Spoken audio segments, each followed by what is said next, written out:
খবর বন্ধুরা, আশা করি আমি ভালো আছি, তোমরাও ভালো আছো। প্রবাসী ভাইয়ের জন্য আমি একটা ভিডিও নিলাম। বন্ধুতালি যারা করছো কিনা, আমি তাদেরকে বলতে চাই, বাইরের দেশে যারা বন্ধু করছো, বন্ধুতালি এমন করে করো ভাই যে তোমার ক্ষতি হবে তা নয়। আমার সাথে যা হয়েছে যে আমি তোমাদের সাথে চাহবো তা বলে নয়। আমি মুম্বাই ছিলাম, কালকে রাত্রে বাড়ি নামলাম। তো আমার সাথে যা হয়েছে তোমাদের সাথে না হোক, আমি ওই জন্য আমি ভিডিওটা বানাচ্ছি। ভিডিওটা শেয়ার করবে প্রবাসী ভাইরা, যেন প্রবাসী ভাইরা আমাদের দেখতে পায়, যেন সতর্ক হয়ে যায়। আমি মুম্বাই ছিলাম, আমার 4টে বন্ধু ছিল মুম্বাই, আমি ওদের সাথে ঘুরতে যাচ্ছিলাম। রাস্তাতে আমি জানতে পারলাম যে এরকম এরকম আমার সাথে হচ্ছে। তারপর আমি ঘুরতে গেলাম না, রুমে চলে এলাম। যে আমি রুমে এসে জানতে পারছি এরকম এরকম ব্যাপার, আমি বাড়ি এলাম যে এরকম এরকম জানতে পারছি। যে আমি ওই জন্য ভিডিওটা বানাচ্ছি প্রবাসী ভাইয়ের জন্য, যেন আমার সাথে হয়েছে যেন আর 5জন প্রবাসী ভাইয়ের সাথে না হোক। ওই জন্য আমি প্রবাসী ভাইরাকে আমি কথাটা বলতে চাই যে বাইরের দেশে বন্ধু তালিব করছো, এমন করে করো যেন আপনার ক্ষতি না হয়।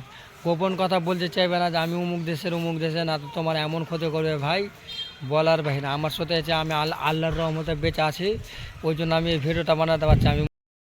এই ভিডিওটা আমি শেষ করলাম এখানে, যে প্রবাসী ভাইরা সাবধানে থাকবেন, আপনি নিজের সতর্কতা নিজেই বুঝে রাখবেন। প্রবাসী ভাইদের কষ্ট কেউ বোঝে।